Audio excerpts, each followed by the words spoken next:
I always thought the worst betrayal would come with shouting, lies, or maybe another man. I never imagined it would come wrapped in kindness, masked as compassion. It was past midnight when I overheard her on the phone, soft, gentle, almost whispering. "He's trying so hard, but the boy cries every night. I can't just stand by." Then came the sentence that snapped something inside me. "Maybe what he needs is a mother." Not, "We should help him." Not, "Let's talk about it." Just her, offering herself to another man's grieving child like she wasn't someone's wife already. My wife. I sat in the hallway, numb. My fingers clenched the mug I'd brought her, still warm. But it never reached her hands. I didn't storm in. I didn't ask questions. Because deep down, I already knew. This wasn't a one-time conversation. It was a decision. And I was nowhere in it. The next morning, I watched her pack a lunch for our son like everything was normal. She smiled. She kissed me on the cheek. Like she wasn't already halfway out the door emotionally. Like she hadn't handed my place in her heart to someone else's son. All I could think was, when did I become replaceable? And more importantly, when did she become someone who could look me in the eyes and lie so easily? That day, I didn't fight. I didn't scream. I simply walked to the study, opened the drawer, and pulled out the divorce papers I had prepared months ago, when I first felt the distance. I never thought I'd use them. But as I laid them on the table, I realized something. Love doesn't always leave with a bang. Sometimes, it slips away in the name of sympathy. And I wouldn't be the fool who begged to be chosen second. My name is Rayyan, and for 7 years, I thought I had everything a man could ask for. A steady job I didn't hate. A quiet home just outside the city. And Ariba, my wife, my best friend, my partner since college. We weren't the couple who posted kissing selfies or anniversary countdowns. But we had a rhythm. An understanding. The kind of comfort that made silence feel full. Ariba was thoughtful in the way people rarely are anymore. She remembered the smallest details, like how I hated coriander in my food or how I always lost my wallet in hotel bedsheets. She never let me forget dentist appointments or to call my mother on Fridays. And when we had our son, Zaid, everything changed. But in the best way. She was a natural mother. The kind that sang lullabies in 3 languages, who could swaddle a crying newborn in 30 seconds flat. And I was clumsy with diapers, terrible with bottle measurements, but I tried. Because she made me want to be better. For the first 5 years of our marriage, we were a team. Until Saad entered the picture. Saad was Ariba's childhood friend. They grew up on the same street. Their families were close.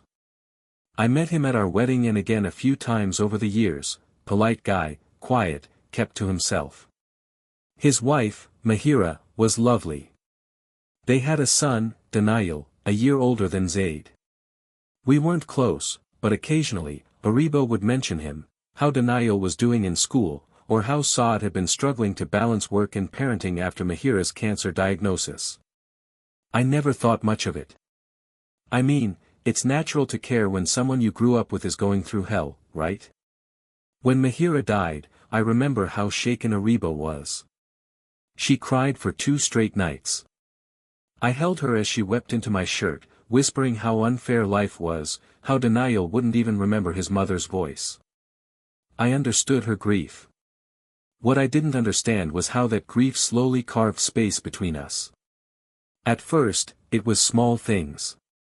She'd cancel dinner plans to check on Daniel. She'd come home smelling of his baby shampoo. She started picking up extra groceries, just in case they needed anything. I asked questions, gently at first. Are you okay? Do you want me to come with you? Maybe he needs some time alone to figure things out. She always answered with a tired smile. He's just lost. I'm just helping. That's all. But it didn't feel like just help. It felt like something shifting. Something deeper. Something sacred, being passed on. And I was watching it happen, powerless to stop it. We still shared a bed, but we stopped dreaming together. We still sat at the same table, but the silence between bites grew heavier. She was slipping away from me. And I was too scared to admit that maybe, she wasn't even trying to hold on. It started with a whisper. Not hers. Zaid's. We were sitting on the floor one Sunday afternoon, building a Lego fire station. Ariba had just left with a container of homemade biryani, for denial, she said. He hasn't eaten well in days. I didn't argue. I'd stopped doing that weeks ago. As I helped Zaid snap a window into place, he looked up at me innocently and asked. Baba, is Denial going to be my new brother? The question hit me like a slap. I blinked. Why would you say that? He shrugged. Mama said she might stay there with Denial some nights. That he's sad and maybe she can be his mommy too. I froze. Stay there. Mommy too. I didn't say anything. I didn't want to scare him. I just smiled, ruffled his hair, and told him to hand me the red piece. But my hands were trembling. Later that night, I asked her casually, did you eat with Saad and Denial? She was drying her hands with a towel, hair tied in a messy bun. She nodded. Yeah, Denial was upset again. Barely said a word. Saad looked exhausted. Then she added, I stayed to help clean up. Just that. No details. No emotion. Nothing in her voice. I wanted to ask if she meant only cleaning up. If there was more. But I didn't want to hear the answer. A few nights later, I finally gave in to the gnawing in my gut. I stayed awake, pretending to sleep as she whispered on the phone in the living room. Her voice was low but unmistakably tender. I know. I miss him too. Zaid's too young to understand right now. Don't say that. You're doing your best. Then silence. And finally, softly, maybe what he needs is a mother. My breath caught. It wasn't a maybe. It was a confession. She had already made the decision in her heart. I didn't sleep that night. I lay next to her, watching her back as she breathed peacefully, dreaming of someone else's home. The next morning, I dropped Zaid at school early and called in sick to work. I sat in my car outside Saad's house. And I waited. 2 hours later, Ariba arrived. She rang the bell and didn't wait for him to answer. She used a key. She had a key. I watched her enter like she belonged there. Like she wasn't married. Like she wasn't mine. And in that moment, all doubt vanished. This wasn't just sympathy. It was a transfer of devotion. And I wasn't part of the equation anymore. I didn't confront her right away. Part of me wanted to believe I was overthinking it. That maybe it was just a spare key for emergencies. That maybe I had misheard her that night. But the truth gnawed at me like rust beneath polished metal. I kept going through the motions. Smiling at the breakfast table. Helping Zaid with his homework. Pretending everything was still intact when, deep down, I knew we were bleeding from the seams. At night, I lay awake, staring at the ceiling while Ariba slept beside me. My thoughts swirled in a storm of what-ifs and maybe I should ask her and what if I'm wrong. But then I'd remember Zaid's question. Is Denial going to be my new brother? You don't plant that idea into a 5-year-old's head by accident. Every time her phone vibrated, I found myself glancing toward it, heart pounding, wondering if it was Saad. Wondering if she'd smile at the screen. Sometimes, she did. Softly. Secretly. Once, I walked into the kitchen and she quickly turned her phone face down. She laughed nervously. Just work stuff. She didn't have a job. I tried talking to her one night. Not accusing, just reaching. We haven't spent much time together lately, I said. Maybe we should plan something. Just us. She looked at me, almost surprised. Rayyan, you know how things are right now. Saad's still struggling. Denial's acting out. They really need me. I need you too. She blinked. Something flickered in her eyes. Pity, maybe. Or guilt. But not love. She touched my hand gently. You're strong. You'll be fine. I was stunned. I'll be fine. I didn't want to be fine. I wanted to be her husband. Her priority. Her home. I watched her that night as she packed a small bag. She said she was going to stay the night there again. Denial had a fever. When she walked out the door, something inside me cracked. I walked to the mirror and looked at myself for a long time. Was I the problem? Had I not done enough? Not loved her hard enough? Had our quiet love become too quiet? I opened her wardrobe and stared at the empty space where her overnight bag usually sat. It felt like a metaphor. She was still here. But parts of her were already gone. The next morning, I drove Zaid to school and stayed in the parking lot longer than I needed to.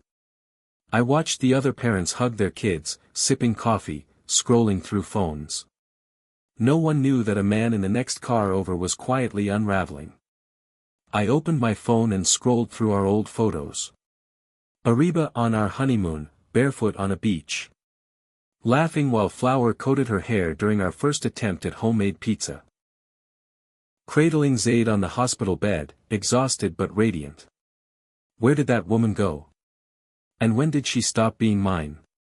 That night, she came home smelling like baby lotion and someone else's grief. I watched her walk into the bedroom and place her phone on the nightstand. I couldn't take it anymore. Do you love him? I asked quietly. She paused, halfway into changing her clothes. She didn't look shocked. Just, sad.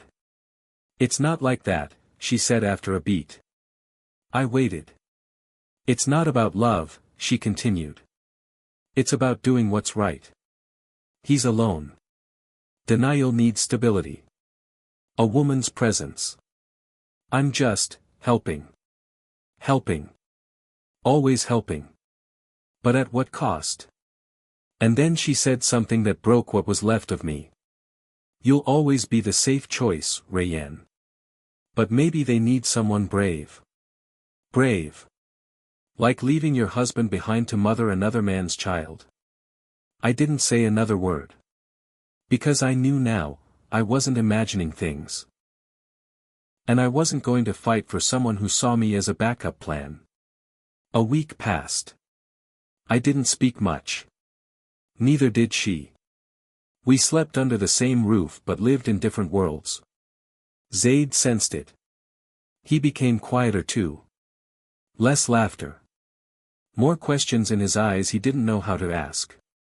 Then came the PTA meeting. I usually handled those. But that week, Ariba insisted she'd go instead. I already promised Saad I'd take Denial too.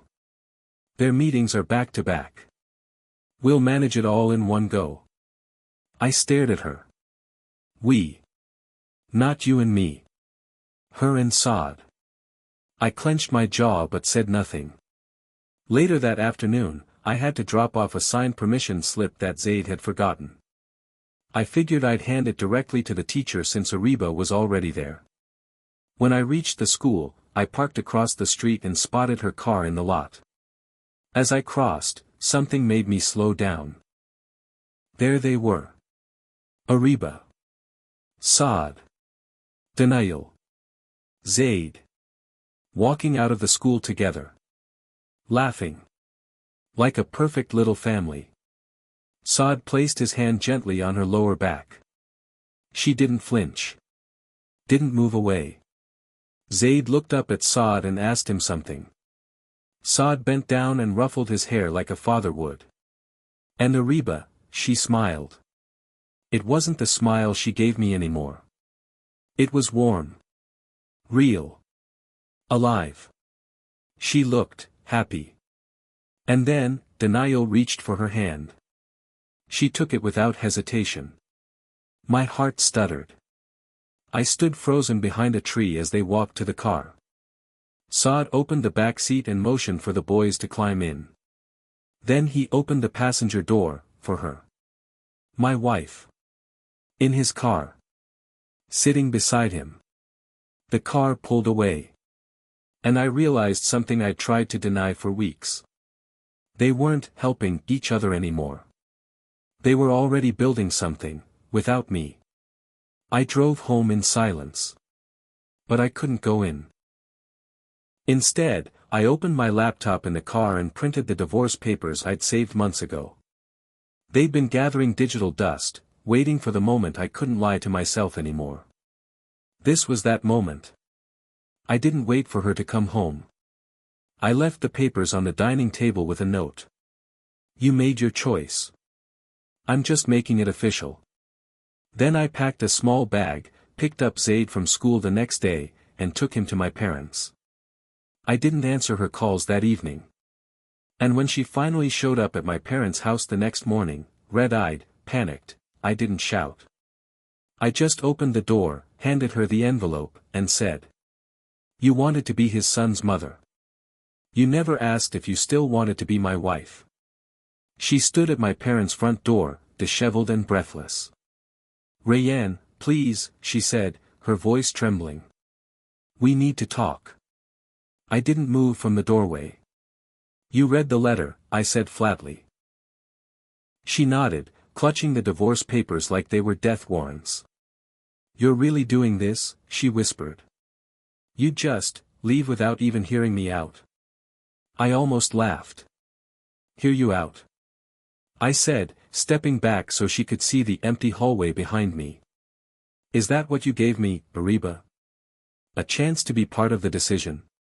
Or even a warning before you handed our son's hand to another man? Her lips parted, but no words came out. I walked away from the door. She followed me in, slowly. Zaid was asleep in the next room, and I kept my voice low but sharp. I saw you, I said. At the school. After the meeting. Her shoulders tensed. I watched you walk out with them like some picture-perfect family. I watched Saad put his hand on you, watched you let him. I saw you get in his car like it was normal. Like I didn't exist. It's not what you think, she said, almost begging. No. I turned to face her. Then what is it? Because to me, it looked a hell of a lot like you were already replacing me, publicly. Her eyes welled up. It wasn't supposed to happen like this. But it happened, I snapped. You could have come to me. You could have said you were confused. That you needed space. That you were falling. I stopped myself. She wiped her cheek, silent. And then I asked what I hadn't dared to. Are you in love with him? The air shifted. Her eyes met mine, full of something I couldn't quite name, guilt, maybe. Or defeat. I don't know, she whispered.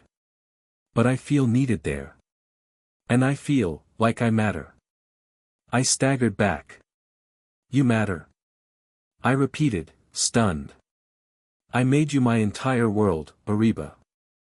I raised our son with you. I sat by your side through every up and down, gave you all the room to grow. And now you say you matter somewhere else? As if I made you invisible. I didn't mean it like that. No, I said coldly. You meant it exactly like that. She stepped closer. Rayyan, I never stopped caring about you. I swear. I got lost. After Mahira died, I was so shaken. And Saad. He didn't know how to function. Denial looked at me like I was the only one left. So you became theirs, I said, voice hollow. And left me behind in your shadow. I didn't mean to, she whispered. But you did, I said. Then I pointed at the papers in her hand. You already crossed the line, Ariba. Emotionally, physically, I don't know. I'm not going to beg to be chosen. Not when you already started a new life while still sleeping in mine. She sobbed, but I didn't flinch. I had nothing left to give. Zaid stays with me for now, I said quietly. We'll arrange custody. Properly. You can visit. But until then, sort out what you really want. She nodded slowly, lips trembling, before turning away. She walked out the door without looking back. And I finally let the weight of everything crash down. It's been 6 months since that day. Since she walked out of my parents' house with the divorce papers in her trembling hands and our entire history folded inside her silence. The divorce was finalized in early spring. No messy courtroom battles. No screaming matches. Just signatures. Ink on paper. Like it was just business. But hearts don't break like contracts. They shatter in slow motion, echoing through everything that used to feel like home. Zaid still asks about her. I never lie. She's still your mama, I tell him. And she always will be. He visits her twice a week now. She moved into a small apartment a few blocks away from Saad's place. I don't ask questions. I don't need to. Some things answer themselves with time. The first few weeks were the hardest. I'd catch myself setting the table for two. Reaching for her side of the bed in the middle of the night. Smiling at messages I forgot were no longer for her. There were days I hated her. And nights I missed her so badly it felt like drowning. But grief has a strange way of teaching you who you are without the person you thought you couldn't live without. I started picking up Zaid from school every day. I became the one who packed his lunches and braided friendship bracelets with him at the kitchen table. I even learned to make his favorite alo paratha, burned the first 3, nailed the 4th. I found myself again in the quiet moments. In the way my son wrapped his arms around me and whispered, "You're my favorite superhero." In the freedom of not waiting for someone to choose me. And then, last week, Ariba called. Not for Zaid. For me.